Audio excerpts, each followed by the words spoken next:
നമസ്കാരം, ഇൻസൈഡ് റിപ്പോർട്ടിലേക്ക് സ്വാഗതം. പ്രഭാത വാർത്തകൾ വായിക്കുന്നത് അനുവജിത്ത്. ശബരിമല സ്വർണ്ണ തട്ടിപ്പുമായി ബന്ധപ്പെട്ട് മുൻ ദേവസ്വം പ്രസിഡന്റ് എൻ വാസുവിന്റെ അറസ്റ്റിന് പിന്നാലെ കൂടുതൽ ഉന്നതങ്ങളിലേക്ക് അന്വേഷണം വ്യാപിപ്പിച്ച് പ്രത്യേക അന്വേഷണ സംഘം. വട്ടേനാട് ടൈംസ് നാളത്തെ മാധ്യമ പ്രവർത്തകരുടെ ശബ്ദം. വിദ്യാഭ്യാസ മന്ത്രി വി ശിവൻകുട്ടി. പാലക്കാട് ജില്ലയിലെ GVHSS വട്ടേനാട് സ്കൂളിൽ നിന്ന് കേൾക്കുന്നത് അഭിമാനകരമായ വാർത്തയാണെന്ന് മന്ത്രി ശിവൻകുട്ടി പറഞ്ഞു. ഒറ്റപ്പാലം വിദ്യാഭ്യാസ ജില്ല തൃത്താല ഉപജില്ല കലോത്സവത്തോടനുബന്ധിച്ച് ഇവിടുത്തെ ജേർണലിസം വിദ്യാർത്ഥികൾ പുറത്തിറക്കിയ വട്ടേനാട് ടൈംസ് എന്ന കുട്ടികളുടെ പത്രം മാധ്യമ പ്രവർത്തന പഠനത്തിന്റെ പ്രാധാന്യം വിളിച്ചോതുന്നതാണെന്ന് മന്ത്രി പറഞ്ഞു. കേരളത്തിലെ തദ്ദേശ തെരഞ്ഞെടുപ്പ് ഈ സർക്കാരിന്റെ മൂന്നാം ഭരണത്തിലേക്കുള്ള കാൽവയ്പാണെന്ന് CPM സംസ്ഥാന സെക്രട്ടറി MV ഗോവിന്ദൻ. വളരെ വ്യക്തമായ കാഴ്ചപ്പാടോടു കൂടിയാണ് ഇടതുപക്ഷ ജനാധിപത്യ മുന്നണി ഈ തെരഞ്ഞെടുപ്പിനെ നേരിടുന്നെന്നും അദ്ദേഹം പറഞ്ഞു. വൈറ്റ് കോളർ ഭീകരവാദത്തിന് പിന്നിൽ ജമാഅത്തെ ഇസ്ലാമിയും സഫലിയുമെന്ന് BJP ദേശീയ ഉപാധ്യക്ഷൻ AP അബ്ദുള്ളക്കുട്ടി. ഇവരെ നിരോധിക്കണമെന്നും ദില്ലി സ്ഫോടനത്തിന് പിന്നിൽ അർബൻ തീവ്രവാദികളാണെന്നും അബ്ദുള്ളക്കുട്ടി പറഞ്ഞു. സ്ഫോടനത്തിൽ ഉൾപ്പെട്ട പ്രതികൾ ഉപയോഗിച്ചെന്ന് കരുതുന്ന ചുവന്ന ഇക്കോസ്പോർട്ട് കാർ കണ്ടെത്തി.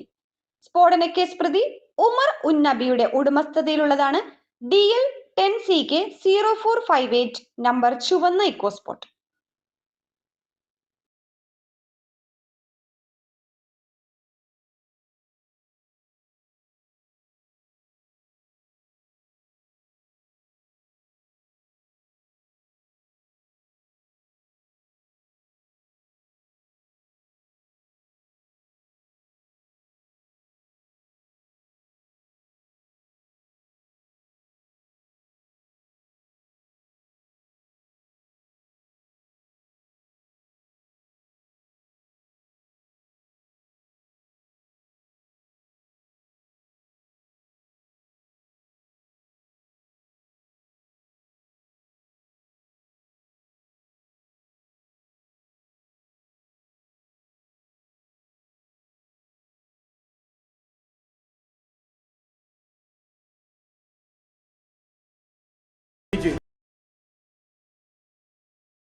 ഹൃദയം തുറന്നുള്ള ഓപ്പറേഷൻ ഇല്ലാതെ പൾമണറി വാൽവ് മാറ്റിവെച്ച് കോഴിക്കോട് സർക്കാർ മെഡിക്കൽ കോളേജ്.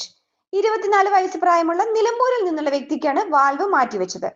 ജന്മനാലുള്ള ഹൃദ്രോഗത്തിന് ഓപ്പൺ ഹാർട്ട് സർജറി കഴിഞ്ഞ രോഗിയായിരുന്നു. Superintendent doctor Sreejayan, principal doctor Sajith Kumar എന്നിവരുടെയും നേതൃത്വത്തിലാണ് വാൽവ് മാറ്റിവെക്കൽ ശസ്ത്രക്രിയ ചെയ്തത്.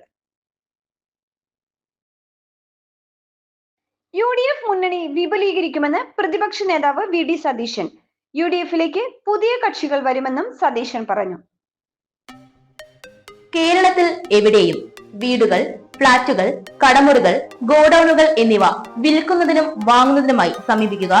വിളിക്കേണ്ട നമ്പർ 7034873123 7736964883. മറ്റൊരു വാർത്തയുമായി വീണ്ടും കാണാം. നന്ദി, നമസ്കാരം.